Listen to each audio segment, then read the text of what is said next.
Welcome to Below the Line, where we talk about working in Hollywood from the crew perspective. My name is Skid. I was an assistant director in Hollywood for the better part of 8 years, and now I'm not. As regular listeners already know, Season 4 of Below the Line is focused on awards season, and this is the third of 3 episodes where we discuss projects nominated by the Directors Guild of America, or DGA. Today, we're going to turn our attention to the television categories. We're not going to intentionally spoil anything, but it happens sometimes, so please consider this a spoiler warning. Once again, we have the honor of returning guests. Katie Carroll, member of the DGA. Welcome back. Thanks, Skid. Bill Hardy, member of the DGA. Also, welcome back. Hey, Skid. And then Sean O'Banion, not a member of the DGA, but a member of the Producers Guild of America. I feel bad about not being DGA. Is that weird? Yeah, well, we're just not telling you how we feel. Really. Now, Sean, I do like to point out that you're not a member of the DGA because if we don't like what you're saying, we can be dismissive of your contributions. Since this is technically a DGA episode. But that Absolutely. aside, we're happy. Thanks for welcoming me to the party. All right. Well, let's turn our attention to the television categories. At the top of the list, dramatic series. The nominees are Nicole Castle for the Watchmen episode It's Summer and We're Running Out of Ice. Mark Mylod for Succession, the episode This Is Not for Tears. David Nutter for the Game of Thrones episode The Last of the Starks. Miguel Sapochnik. Crap, guys. Sapanchi? It's his name is Sapochnik. Sapochnik. Yeah. Miguel Sapochnik for the Game of Thrones episode The Long Night. And Stephen Williams for the Watchmen episode This Extraordinary Being. Now, it's worth noting that for the DGA and dramatic series, and this will be for other series as well, you're nominating not the series, but a specific episode.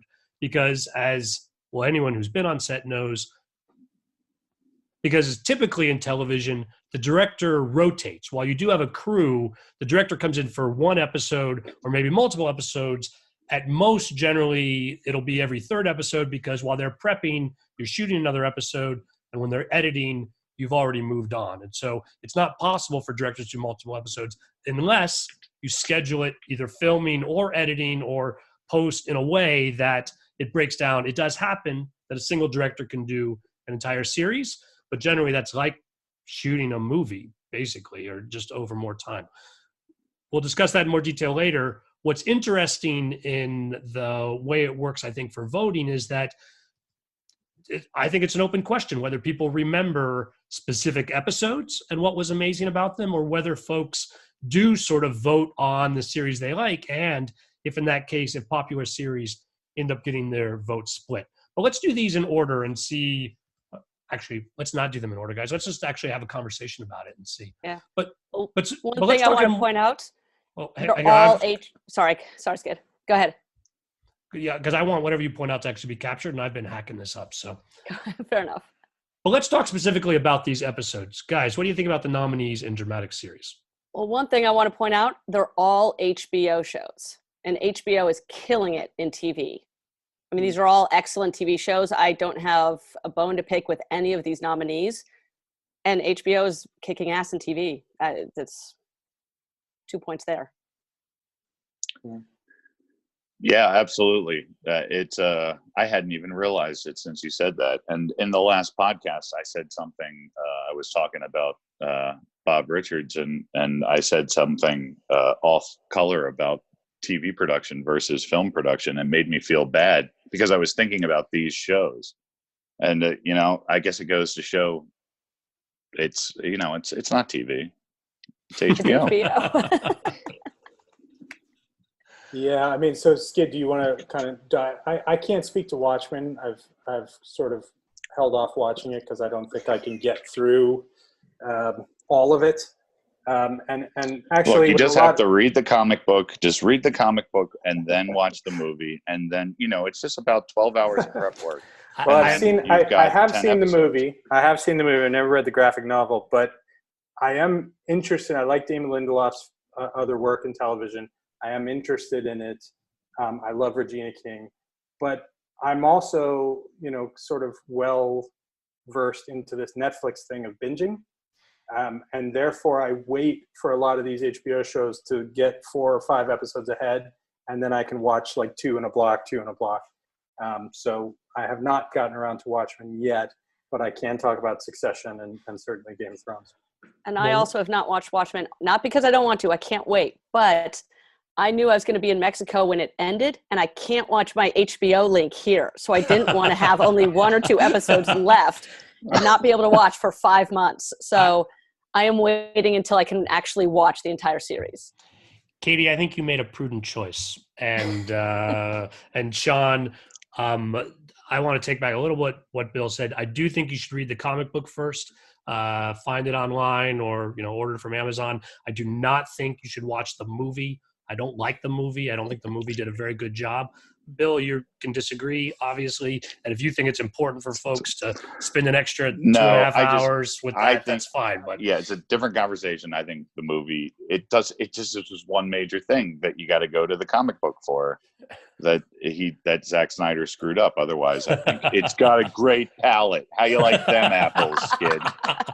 The colors are good. And I think, what that leads into, everything about the TV series on HBO is amazing. That it's not just a retelling of the story. You're working with a great. It's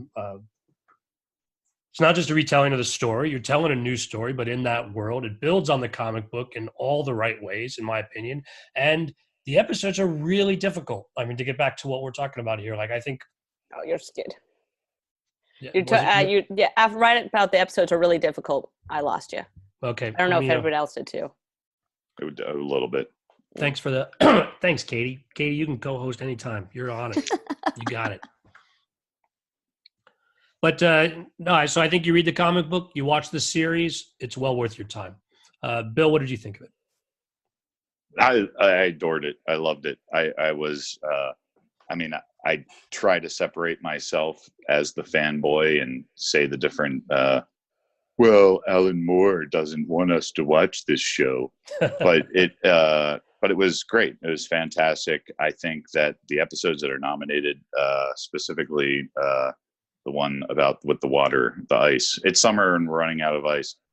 I not only do I just love the title of the episode, it was a great episode. I know. Go ahead. Is that the episode where they drop the car? No, I think it's later than that. All right, I don't know. I thought it was one of the. Either way, it doesn't matter because it's one of those shows that where the episode nomination almost seems silly because, well, it's because of the way the work is broken up. It's not because of the way the story flows. Because it's those I love serialized shows. And Damon has mastered it almost in the last 10, 15 years. And which episodes of the series are these two? Do you know? I gotta do some cross-referencing. Maybe a quick cross-referencing. It's confusing the way they present it to us. Yeah, can you see a quick list and say which numbers these are? You guys can jump ahead and say with those Game of Thrones ones are in a similar situation. There's 2 of those and which is which. Yeah, I remember which the Game of Thrones one is because that one's pretty famous, but I'm looking up the Last of the Starks right now just to double check. Sorry, I'm doing the same thing on Watchmen. It's summer and it's running out of ice is the first one. Okay. Is the pilot. That's right. And then this Extraordinary in the finale? No, it's episode 6. It's the one where we find out about Hooded Justice. Oh, interesting. Okay. Thanks. All right. So let's pick up from there. Let's talk about the Watchmen ones for a while. It's interesting to me when an episode separates itself from other episodes on these nominating categories. It's summer and we're running out of ice is the premiere. Oftentimes, I think those episodes get more attention. Finales also get a lot of attention, but in this case, this extraordinary being told a very specific story in a really effective way. I thought that, to Stephen Williams' credit as the director, I thought it really came together. Yeah, I don't. Again, and it goes to show how difficult it can be on television for multiple directors to work together. Of course, the argument could also be made that at some points the actors are just directing the show because of it. I think that's where the skill of directing television has to really come in, I guess, with a showrunner. I can honestly say I haven't done enough of it. I have seen the way it works and can't imagine to create a truly solid project like this, the way people have to work together. Let's talk about Game of Thrones. Interestingly, and I don't know the situation, maybe one of you does, they don't have directorial teams. I guess they're probably using non-DGA teams for these, and it's just the director happens to be DGA, and so is therefore eligible for the category. Exactly. They shoot all over, but I mean, their base is Ireland. And I know The Long Night, I mean, I actually just worked with the DP from Game of Thrones for both of these episodes. Well, he wasn't the DP. He was the overarching DP for the final season. But so The Long Night apparently was upwards of 70 days, like 20 days of nights, and then another 30 or 40 of second unit on stage while another unit was filming. So it's like, I think there were like 55 days and nights for the battle sequence. something like that. Oh, Yeah, wow. it was insane. But so yeah, they film mostly in Ireland. This would have been mostly in Ireland, both of these episodes. And so it's non-DGA work AD staff. Well, what do you guys think of this final season of Game of Thrones? Or do you think some of the negative publicity around the final season will hurt these as nominees? Even though, as you said, the work, whether it's well received or not, or even whether it's well written or not, doesn't take away from what that director team has to try to put together on something like this. I think arguably these are the best two episodes of the whole season. The Long Night is one of the greatest battle sequences ever. And I can still remember the image of being up high, looking down. And apparently it was Miguel's idea for this, because it was written that, they slowly see all the torches get extinguished. And it was Miguel's idea, we should see this from these point of view up high. And so you have this giant essential blackness as all of the Starks and their team with the torches are riding into battle. And then you just slowly watch the torches get extinguished as you can't see any of the players in the battle. And I just thought that was one of the scariest moments if you're going into battle. Like, holy shit, our entire team is being decimated and you can't even see how you can help or all of it. I remember that image is fantastic. And then the last of the Starks is the next day after they win the battle. Spoiler alert, they win. Yeah, I mean, the episode of The Long Night as well is like, they did stuff in the last season of the show, and I'm sort of mixed on the overall of the season. It didn't necessarily stick the landing for me, but there are some things within these episodes, both story-wise and directorially, that I just felt like were stunning. Not even like, we have Disney Plus, we can watch Mandalorian now. We're sort of in this world where they're spending $25 million on an episode of something. But to watch, to be sitting in my house and watch something created for television, or not television, it's HBO, right? But I mean, it's like epic skill. Like, I'm watching some of these things and thinking they should have put it in a theater. I mean, it should have been on an IMAX. And this was the episode that, in order to see anything, you had to see it on an IMAX screen. Exactly. Well, but they're also. Said that sounds bad, but I loved it and I understood it, and the frustration that the difficulty seeing it. To your point, Katie, is oh my God, I can't see anything. Well, these guys can't see anything, and they're running to their deaths.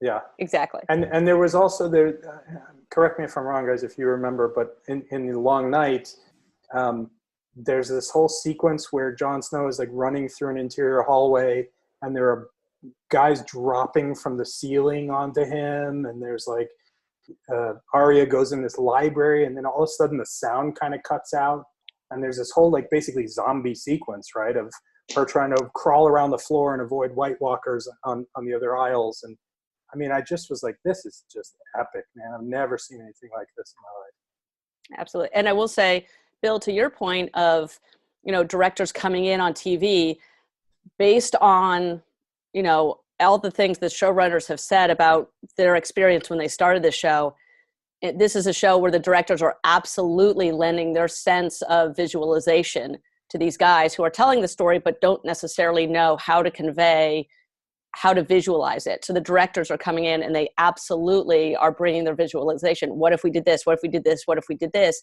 And then they're capitalizing on that. I think it's an interesting opportunity to make the point about directors in television who will go from show to show, but still build these reputations of being the folks that come in on these premiere shows. David Nutter, who directed that Last of the Starks episode, I worked with back on West Wing in the day. And it's no surprise to me that from season to season, of show to show, that's the sort of career he's built. I'm not familiar with these other names. You mentioned I don't know if you worked. I'm not familiar with these other names. Have you guys worked with these other nominees? No, I It's all bad. followed Miguel Sapochnik because he directed okay, you hear me? Sorry. You could start again, Sean. Your thing was staticky. Okay. I'm familiar. I've never worked with any of them, but I'm familiar with Miguel Sapochnik because he directed an episode for the show called The Battle of the Bastards, which again was like, I mean, it was just a mind-blowing hour of television. And I sort of thought, like, whoever that guy is, he's going to get plucked for features real soon because this is just epic filmmaking on television. So as soon as I think they sort of get in a situation where you get your sort of MVP type of people for these shows, and they're like, yeah, next time we have a big episode with horseback fighting and sword fights and mortars and stuff like that, we call in these guys. Well, let's turn our attention to this series that is not on quite the epic scale, but is still getting quite a bit of positive buzz. Succession, and the episode This Is Not for Tears. I would argue Succession is still epic, not in battles and mortars, but This Is Not for Tears is the finale, which, if you've watched it, takes place almost entirely on a massive yacht parked somewhere in the Mediterranean. So I think they normally film in New York, and they clearly, I mean, this was not cheated, New York Harbor for Mediterranean. No. This was Mediterranean. And that yacht is massive. And I literally did think to myself, I can just imagine being the AD trying like, don't walk in your shoes, but you have to have no open-toed shoes on set, but no shoes allowed on the boat. Like, what do you do? What do you do?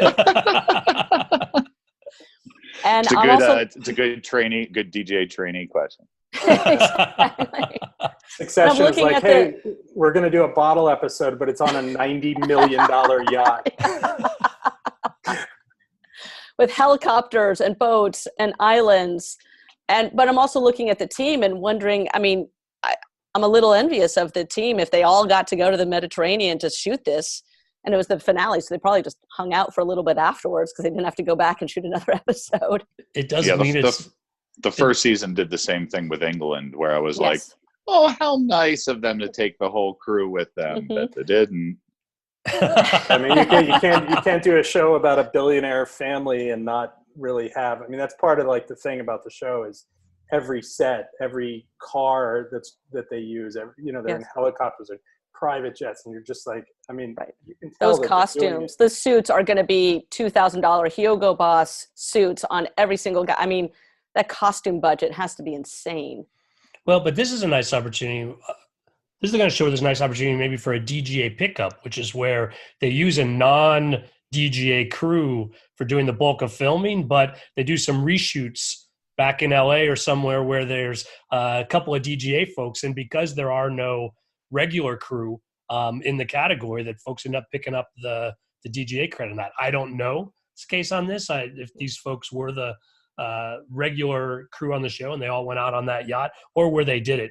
I mean, I think they are based out of like Silver Cup Studios or whatever in Brooklyn. I think they usually shoot in New York, so they do probably have a good East Coast AD team. Yeah, that makes sense.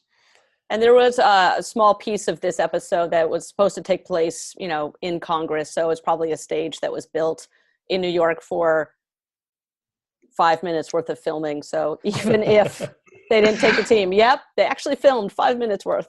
Well, what if they filmed the whole thing out on the yacht and then just the people involved in those shots, which is the AD team and all the crew, those folks have to go back to New York.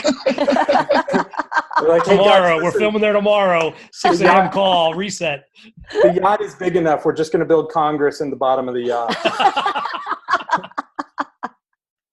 root for that as well. All right. So, interesting category, interesting selection of episodes here from which to choose. Let's move on to our next section, Outstanding Directorial Achievement. Let's move on to our next award for comedy series. Here we've got the best represented is The Marvelous Mrs. Maisel, which has 3 of the episodes. Specifically, Dan Attias directed It's the 60s Man. Amy Sherman Palladino directed It's Comedy or Cabbage. Daniel Palladino directed Marvelous Radio. And so 3 of the 5 episodes. Next up is Bill Hader. He's nominated for the Barry episode, Ronnie Lilly. And then finally rounding it out, David Mandel directed the Veep episode titled Veep. Now, I have not seen the latest season of Marvelous Mrs. Maisel. I am familiar with the show, watched about a season and a half of it.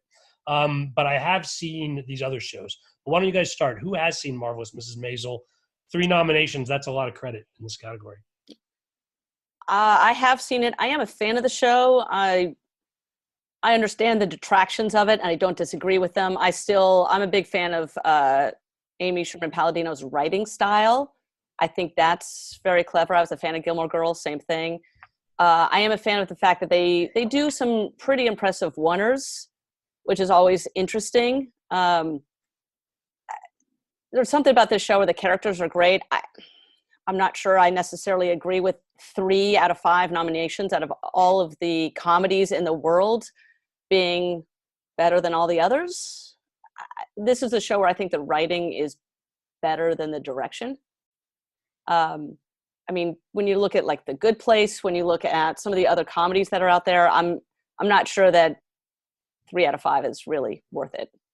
This feels to me like maybe a fan base voting for all of these episodes en masse. Like this, that my nominees are going to be all of these. I wonder, and because it's interesting that 3 out of the 5 opportunities here are for folks who worked on that show. That being said, 2 of them are named Palladino. Yeah, exactly. And also, they're really good. This could also be very smart marketing in that this season was released probably about 2 weeks before nominations came out. So all of these were very fresh in voters' minds. Yeah, but people who know me will think this is crazy just because I watch so much television, but I actually haven't seen any of these. I'm a fan of all 3 shows, and I love Maisel. I mean, any show that has Lenny Bruce as a character is just hands down a good show. And that actor is so good too. He won an Emmy. So good. Yes, he's so great in it. Hey, it was great on The Deuce too. But here's another category that is, Amazon was able to buy their way into the HBO category with Barry and Veep. You're right, because Marvelous Mrs. Maisel is on Prime Video, but you're right. These networks, these channels are spending a lot of money on producing high quality television, and I think that also draws the eyes and attention as it goes forward. But yeah, so the other 2 are both HBO shows, Barry and Veep. I thought these were both great episodes. I mean, I think that Barry I've enjoyed the whole time. We all know Bill Hader from his days as a production assistant.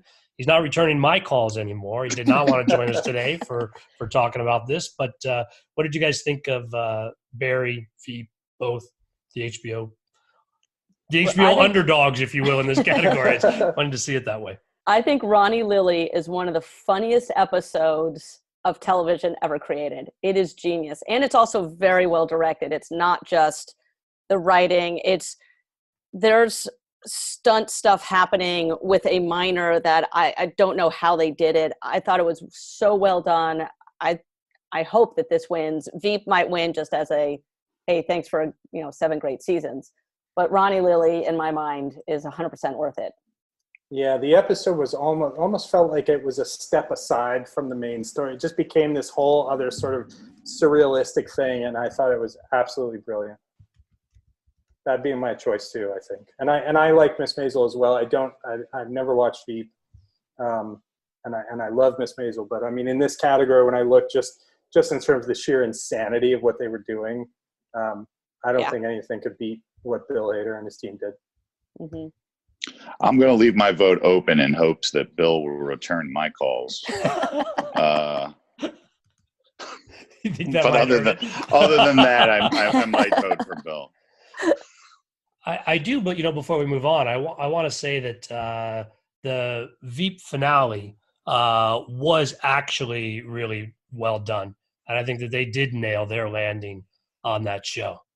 This is the finale, right, guys? I'm It not is. messing that up. That's It is, yeah. I didn't know how they were going to do it. I had sort of a love-hate relationship with Veep.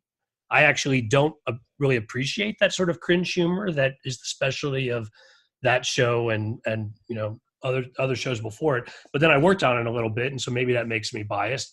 Not towards the end once they moved back to LA, obviously, but I didn't know what they were going to do, and I thought that they pulled it off really well. To what credit is that explicitly for the director, and to what credit does the pulling that off belong to a fantastic ensemble in the writing? I think this one's a little harder to break up, but the thing about Barry is, and I really enjoyed that show, he's the creator and co-writer, and that Bill Hader is involved in every aspect of that show, it seems. Even when it's not full credit for some part, it's his show, and he's making it work. And so, yeah, I also really like that episode. I've seen him give equal credit to the co-creator. Yeah, guy. Alec Berg, yeah. Well, Alex should get himself one of these directorial team titles so he can actually be listed up here. But all right. So moving on from there, let's talk about movies for television and limited series. So I'll jump in if you want. Yeah, go for it. So, as obviously the nominees is, if you want, you can read them off first, Skid, or that's probably a good idea. Let's go. Okay, so here we've got 6 nominees. Ava DuVernay was nominated for When They See Us, which was on Netflix. Vince Gilligan is nominated for El Camino, a Breaking Bad movie, again for Netflix. And then Thomas Kail is nominated for an episode of Fosse Verdun, Nowadays, along with 2 other directors, Minky Spiro. Is it Minky Spiro? It is Spiro? Spiro. Mm-hmm. Minky Spiro, who did the episode All I Care About Is Love, and Jessica Yu, who did the episode Glory. And then rounding out the category is Johan Renck. Yep. Is that right? Yeah. Okay. Johan Renck for Chernobyl, the HBO miniseries. So I guess, if you watch the Emmys or any of the other shows recently, I think for me, Chernobyl has sort of swept the board. And I really thought it was excellent in most cases. But on a personal level, I didn't find it incredibly moving, emotional. When I watched Ava DuVernay's When They See Us, I watched all 4 episodes right away, binged them, and I felt like I'd been pummeled, knowing that it's a true story. Chernobyl is as well, obviously, but it felt like, there were characters in Chernobyl that I know were an amalgam of different people, and When They See Us was very straightforward, and I just felt like it got under my skin in a way that nothing else has, in terms of being a limited series or movie made for TV. So out of this category, I mean, I love Breaking Bad too. It was nice to see that character back on TV. I don't really know. I didn't watch Fosse Verdun because we don't get FX over here. But yeah, I think for me, When They See Us was a profound watch and a very impressive achievement. Recreating early 1980s New York City in the way that she did was very impressive. Actually, the only movie for television or limited series I've seen on the list is the El Camino, the Breaking Bad movie. Chernobyl, for whatever reason, it's on the list and it's getting so much attention. I'm sure I'll end up watching it sooner or later. But whenever my wife and I sit down to start something new, it's like, do we want to get into that right now? And I lived in Europe at the time. My dad was in the Army, and I I was a kid when that was going down in the years since. So I don't know. For some reason, it's feeling like something I have to watch, and there's just so many things to watch, particularly this time of year. Well, Chernobyl and Chernobyl and When They See Us they're both very hard to watch. That's because you understand that this is something that happened. In Chernobyl's case, the lies that the government told that allowed these people to remain so close to the fallout, or When They See Us, knowing that these little boys are getting railroaded by it's tantamount to sending out 10-year-olds in cardboard uniforms. Like it's oh my God, what did they do? And and I wish that we had known that it was pronounced Kiev before Chernobyl came on HBO. Kiev. Yeah, I just listened to too much Rachel Maddow. But so Bill, have you? Yeah, I've seen everything. I've seen everything. No, Chernobyl was amazing. Like, it's an age thing, and the fact that I was old enough that I was aware of what was going on over there, not even fully aware of fallout at the time. Just, the scene on the bridge with the people watching the fire with the hair like wisping and the little... it reminds me of the way of Captain Trips spreading in The Stand. Like, it was just the most horrifying image when the horror is, you can't see it, but it's still there. Yeah, and one of the people on the bridge is a mother with a newborn, and you're just going, oh my God, get out of there. Well, that baby saved her.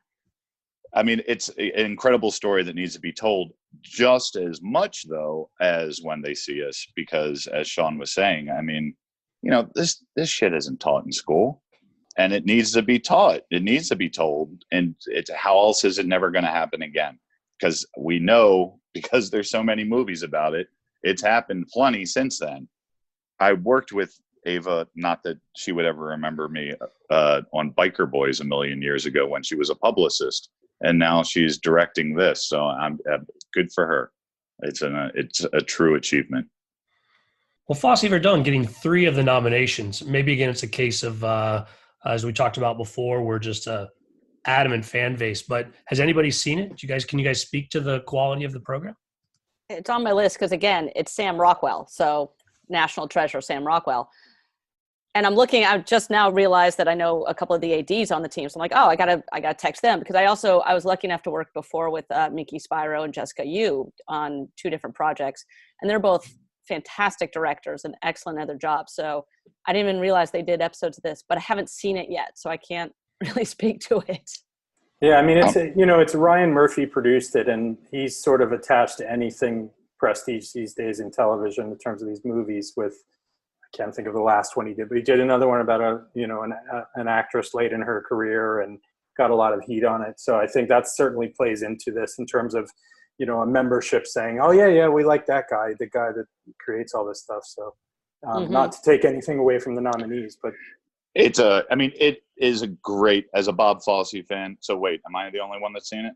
I think so. Yeah, it's just you, Bill. I am a huge Bob Fosse fan. All That Jazz is one of my top 5. And I already said of all time, and I already said something about Lenny. I think Lenny Bruce the movie Lenny may be Dustin Hoffman's best performance. This is another one of those, like, people need to know about him. And the womanizing, like, he never hid that.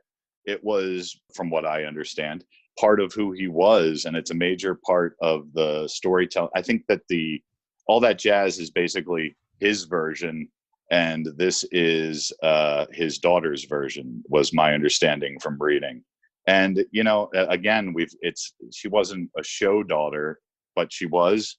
Like, I don't think she wasn't on stage, but she lived in that world with that father and mother. I can't. It's another story that I think people need to know about who he was. At this point, I grew up in an age where people knew Bob Fosse by a Paula Abdul video, which I think is really sad. So I'm all for pumping his name up and telling people who he is. Now, it's interesting, though, a premiere miniseries, right? But they have filmed it looking like traditional television in the sense that I'm guessing there's 2 first ADs. So it looks like they split back and forth, but the rest of the crew is the same. Looks like they shot it on a pretty traditional filming schedule rather than what we've seen on some of these others. Well, that's what I think Ryan Murphy has gotten into the habit of doing is 10 episode seasons that are shot like traditional TV shows, but each season is essentially standalone seasons. But they're in the same genre. Like he'll do American Horror Story. And so you have different horror story, the same group of actors, but it's one season unto itself. American Crime Story. So you have a very specific crime, but one season explores one crime and that's it. So he does that like with the American Crime Story or the one with the 2 women, Susan Sarandon, Jessica Lange feud, the 2 people battling. Betty Crawford, yeah. Yes. So yeah, that's his style, like 10 episodes, one season, but it's shot like a traditional TV show, but each season is essentially a miniseries unto itself. Bill, having seen it, do you think that these 3 episodes particularly stand out? Like, would you choose these 3 off the top of your head, or is it another one where the series overall carries in a way that... Yeah, it was just chronological. There wasn't a lot of flashback or anything. And to the binging habit, it gets harder to... I didn't realize I was going to need to know who directed these 3 episodes. Yeah, we do that with film, but we don't do that with TV. We kind of, these guys, the unseen heroes. I'm wondering, guys, if you know just how it works. I mean, so you have When They See Us, you have El Camino, and you have Chernobyl, which are not episodes of something. These people are being nominated, I guess, for the entire piece, right? They must have done the whole show. Is that what it is, that they did every episode? The presumption here is that Johan Renck did all of Chernobyl, and he's been nominated for it. Otherwise, he did, because I watched all the little behind the scenes, watching him try to speak English. Okay.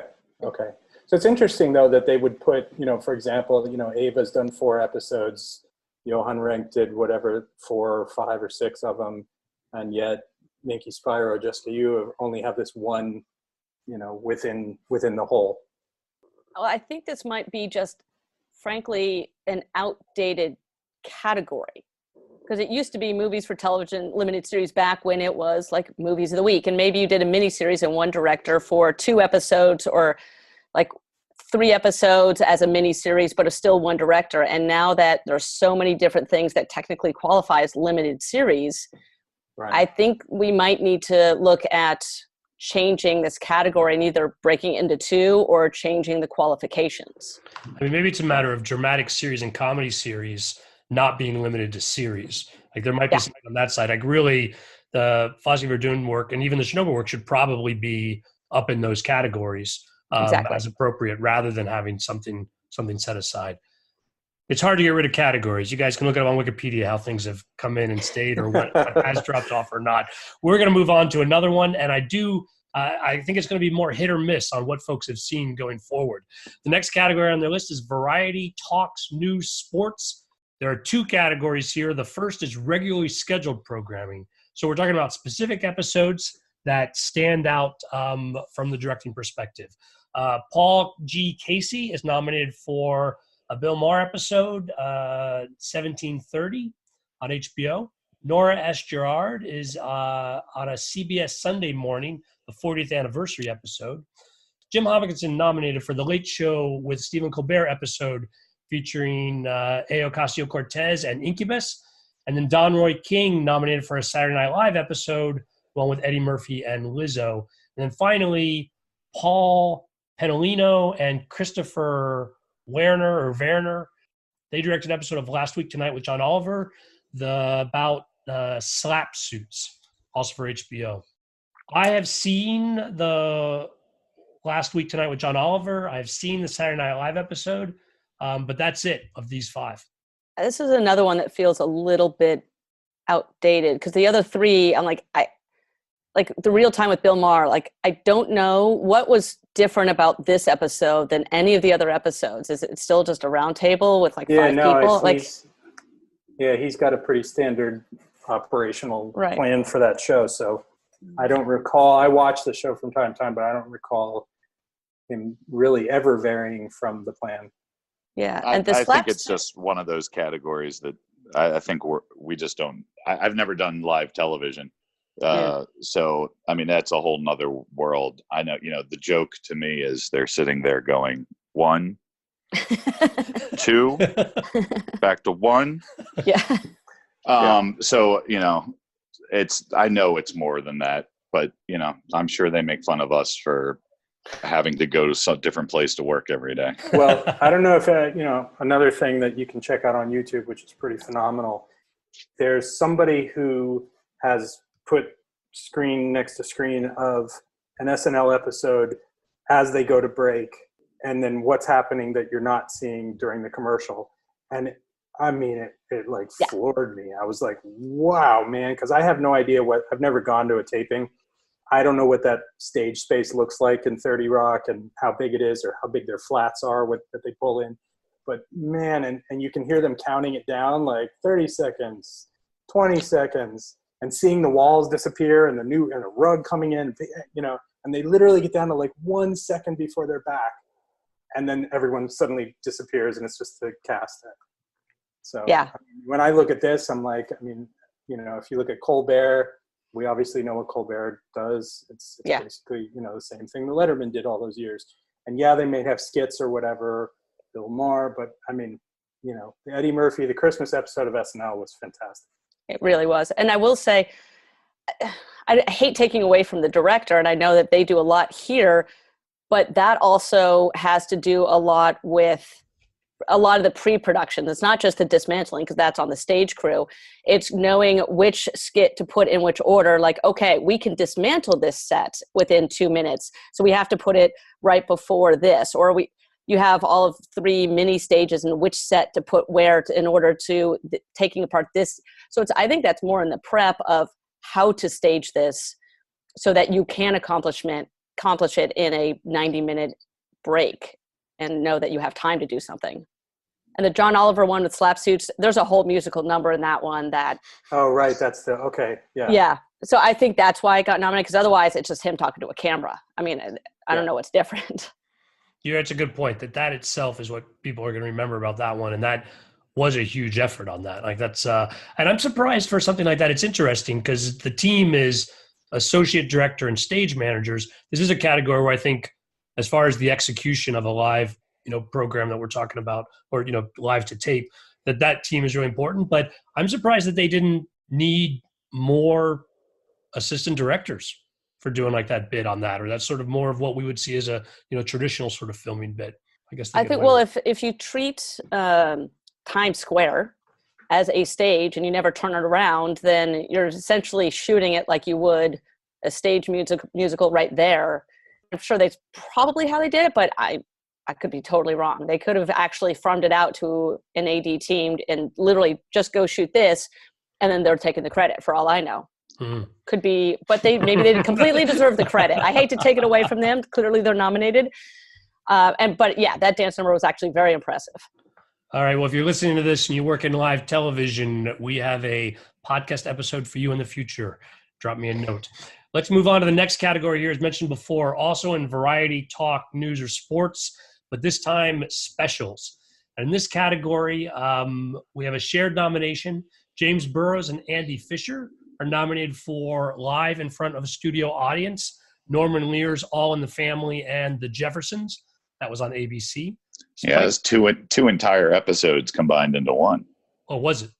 Okay. That's why there's 2 directors. It's the episode. It's the spin-off episode of All in the Family and the pilot of The Jeffersons. Oh, okay. Next up, Spike Jonze is nominated for directing the Netflix special Aziz Ansari, Right Now.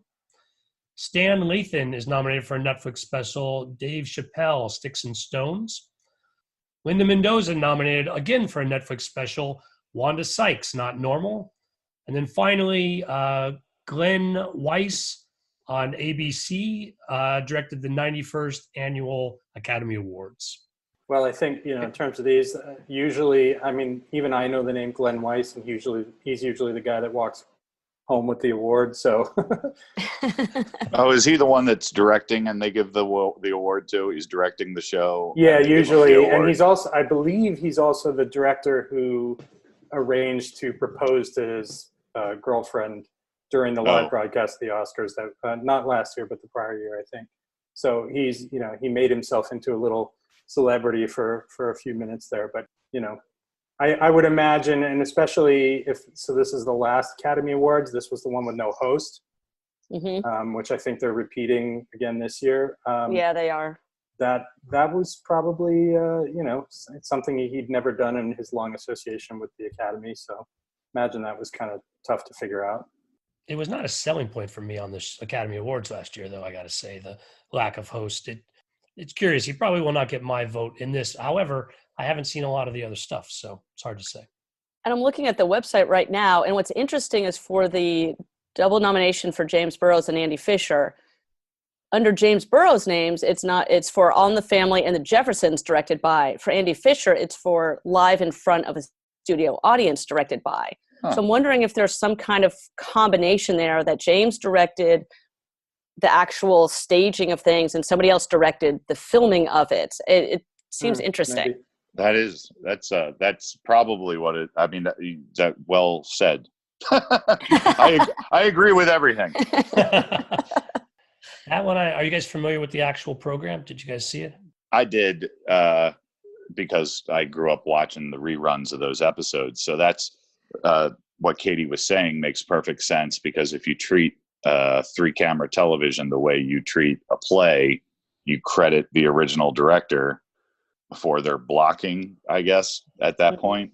But, again, it's one of those, it's the category I have no experience in, so I can't speak to it. But I liked the episode. It was good. It was basically Norman Lear might die any day. What can we do?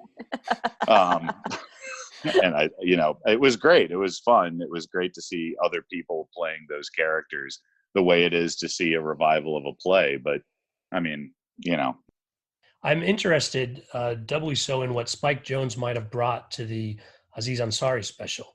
I haven't watched these. Obviously, they're available on Netflix and pretty easy to get to. But I love Spike Jonze movies. I love a lot of his commercials. I mean, for what it comes down to it. And so I'm curious. Normally on these comedy specials, there's not that much, it seems, again, an area where I don't have any personal experience and would love to have someone talk more about it. But what is particular about the directing on these, or on that one particular, even on top of that? On this particular stand-up special, he has a 15-minute confessional piece about what's been going on in the world as far as Me Too and him are concerned. And I would argue, you never see the audience for that bit. It's entirely possible they shot that. It's a lot of Steadicam. I don't know how this works because I've never done it, but a lot of Steadicam on the stage, walking around the performer, where my AD brain goes, they did that the next day. Because I mean, as an audience member, I'd be really pissed off if a guy with a Steadicam rig was walking in front of the comedian the entire time. People don't understand what that means, but it's, you can't see anything if that's happening, and that's half the show. So are they doing Steadicam now? I thought a lot of times they're using like long lenses on that stuff. That one specifically, he gets into a really, it's, as soon as you said it, it came back to me. It's very tight and personal, and you can see the backstage. It's well lit. Like, I remember thinking, where is everybody? Where are all the backstage people in this shot? So they may have done that the next day with its own setup. Have you guys seen it? They must have had a reason if they brought Spike Jonze in, unless they're just really good friends. And it's like, Spike, you doing anything tomorrow? I got this special you want to direct for me. As Spike Lee's done a lot of live television too, for this kind of one-man shows for John Leguizamo specifically, but and Ted Demme used to always do Dennis Leary's stand-up program. So it's maybe theater director, movie directors do it because they're like, oh, this is easy as shit. Who knows? Well, let's move on to the next category, reality programs. We've got 5 nominees here.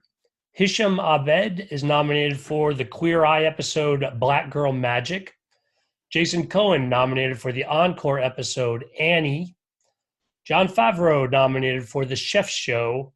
Hog Island is the episode. Ashley S. Gorman was nominated for the First Responders Live episode 103. And Patrick McManus is nominated for the American Ninja Warrior episode 1116, Las Vegas National Finals Night 4. I don't watch a lot of reality programs. I have seen the Queer Eye that Netflix is doing, and I think it's very well done. It's interesting to see sort of as a director how that comes together. What did you guys think of these? What have you seen? I'm a big fan of American Ninja Warrior, so I've seen that. I didn't realize it would qualify for a directorial nomination. Especially night 4 of the finals kind of feels like they've already figured out where they're placing their cameras for nights 1 through 3. They're not changing those. That one feels like it might be more in the editing, like they find the right footage to put it together to really tell this story. But I haven't seen any of the others. I have not seen any of these. I watched the first season of the rebooted Queer Eye, and I agree with you, Skid. I liked it. It was clear they were trying to make you cry at the end of every episode.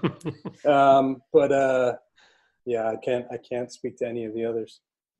Yeah, and I haven't touched a Ninja Warrior since they left the true Mount Midoriyama. When you're watching Ninja Warrior with subtitles, that's when you know you're dedicated. And I haven't watched any of the American ones. What do you think Jon Favreau was doing on the Chef Show? I know he's a big chef guy. He used to count do the money. That's what he used to do. Favreau used to do this show called Dinner for Five, where he would invite sort of filmmaking luminaries to sit down and break bread, and it was not formatted in any way. They would literally just have a conversation. And I haven't seen this show, but I would imagine it's similar. He also did a movie called Chef that he wrote and directed, where he plays a guy who like goes out in a food truck, and he's obviously, he loves food and he loves shooting food and he loves talking to people. So probably what he's doing there. We might have to look that one up. Yeah, I do remember the food truck movie as well as you started talking about. It was a fun film. Nice movie. I really enjoyed it. Other than maybe Sofia Vergara being his ex-wife. Like, really? Yeah. Well, yeah, it's that. But everything else about it, I absolutely loved. Hey, when you write and directed, if you did that, you can do what you like. It's from his perspective.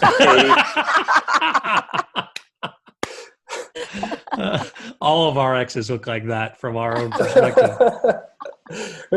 All right, next category: children's programs. I'm just gonna dive in right now before you name the nominees, and I'm just gonna call it for Sesame Street, because who doesn't love Sesame Street? Yes, exactly. And not only Sesame Street, but Jack Jameson has been nominated for Sesame Street's 50th anniversary special. All right, that's not listed first, but we'll name it first. Also, Dean Israelite has Are You Afraid of the Dark, an episode called Part 1, submitted for your approval. Luke Matheny is nominated for a Ghost Rider episode named Ghost in Wonderland Part 1. Amy Schatz is nominated for Song of Parkland. That was put out by HBO Documentary Films, it says. And then Barry Sonnenfeld. I saw that. Well, Bill, we're going to come back to it. And then finally, Barry Sonnenfeld, A Series of Unfortunate Events, the episode called Penultimate Peril, Part 1. That ran on Netflix. Yeah, Sesame Street might be the runaway favorite, but I think a lot of folks, myself included, haven't seen any of these. Bill, though, but you say you... Oh, you know what? No, I didn't actually, because I realized you said Parkland, right? Yeah, I was thinking about the one about the kids in high school next to the Twin Towers, which I guess wasn't really a kids show. No, but I think Parkland is probably about the high school that got shot up, right? So, yeah. I mean, so children's, not happy children's, just educational children's? Yeah, maybe educational, yeah. That's interesting. I mean, if they follow the young girl who sort of became the leader of the movement, I think that'd probably be interesting. Although, again, yeah, you're right. If it's for kids, they have to sort of like water that down a bit. Do we need to add a young adult category to the children's section? No, we just need to put a star after it. The more you know. I mean, I'd like to see that Song of Parkland at least, because as compared to the 50th anniversary of Sesame Street, we're talking about different levels. Exactly. And let's also look at some of these names. I mean, Dean Israelite, I worked with on the movie Power Rangers, and now he's directing a Nickelodeon TV show. And then you have Barry Sonnenfeld directing an episode for Netflix. I mean, well, the series of Unfortunate Events is a very big budget show for Netflix with Neil Patrick Harris. So right. I'm not so surprised that they got Barry to come back to the floor and do that, but. Right. And then Luke is actually the husband of a really good friend of mine. So I'm super happy that he got nominated. You have more and more calls to make, Katie. I do. Yeah. You're going to be very busy catching up, Katie. I'm glad we were able to put all these in front of you. So let's move on to our final category, commercials. First nominee is Frederick Bond. He did a commercial named Lighter Than Air for the HP Elite Dragonfly. He also did a commercial called Take It Lightly for Coca-Cola Light. He did a commercial called Nap for iPhone. Spike Jonze, as we mentioned earlier in the variety programming, is also up for commercials. He did Dream It for Squarespace, and he did The New Normal for MedMed. Mark Malloy has been nominated for his commercial Underdogs, which is for Apple. Ridley Scott did the commercial The Seven Worlds for Hennessy XO. And then Dougal Wilson did the commercial Train for AT&T. You guys, I don't watch a lot of TV with commercials anymore, so these are not pushing their way into my consciousness. But how about you guys? You caught any of these? I don't think I wouldn't know them by title, but certainly I've probably seen all of the Apple commercials either during one of their presentations or, online. I may have seen the AT&T commercial as well, and I do know that first AD. He's a feature first. I think he did La La Land. Yeah, he did. That guy that did Dougal Wilson's commercial. So I don't know any of these offhand, but I actually think we're circling back in an interesting time where commercials are starting to tell stories, which is kind of cool. As opposed to feeling like they're hawking products, you're actually, they realize they have to do something now to get your attention. I'm actually, maybe it wasn't last year, but I'm surprised Spike Jonze's commercial for Apple isn't here, because he did one with FK Twigs that is her dancing around this apartment that keeps stretching. And that was awesome. Yeah, incredible. So maybe it just wasn't this year, but I do think that commercials are getting very inventive in the way that they present their products these days. And I'm calling it now. We'll watch for the new iPhone 11 commercial being nominated next year. Because Apple makes really great ads. They know how to tell a story to sell their product. And you get sucked into watching this ad for 2 minutes. You're like, wow, that was a fun little story. And it turns out it's about a product. Yeah, and aside from Ridley Scott and Spike Jonze, I don't know these other names of these directors, but Apple also does this thing where they find people on YouTube who go out and test their products and shoot interesting stuff, and they basically draft them and be like, okay, take your iPhone, but we'll pay you some money, and now you go out and shoot like Shanghai or something, and just get shots of the streets and shots of the nature. And they are really sort of revolutionizing what a commercial can be, because all they have to do is tag the Apple logo at the end of it. And I'm also looking at the list and realizing Peter was also the first AD on Nap for Frederick Bond, and the first AD for Frederick for Lighter Than Air. So Peter, double nominee. Doing well. Yeah. Okay. He'll be very disappointed if he doesn't win. Then if he cancels himself out. Canceling himself out, yeah. Well, guys, that's our last category. I think that's going to wrap on the show. Thank you very much for being here, everybody. Happy to be here. Thanks very much. Nice to see you guys. Good to see you guys. So that'll finish up our review of the DGA nominations. Listeners, our next series of episodes is going to be focused on the Oscars. We'll have technical experts discussing the more technical categories. Hope you'll join us. In the meantime, you can send email to skid, S-K-I-D, at belowtheline.oneword.biz. That's B-I-Z. I also appreciate your feedback via iTunes, where your ratings and comments really do help us reach new listeners, and Facebook, where, for your visual entertainment, I post photos and other behind-the-scenes materials at Podcast Below the Line. Finally, you can follow the podcast on Twitter or Instagram. It's at Pod Below the Line. Thanks to Curtis Five for our music and John Wan for our logo. The logo is available on t-shirts, mugs, and stickers at redbubble.com. Thanks for listening. Join us again soon.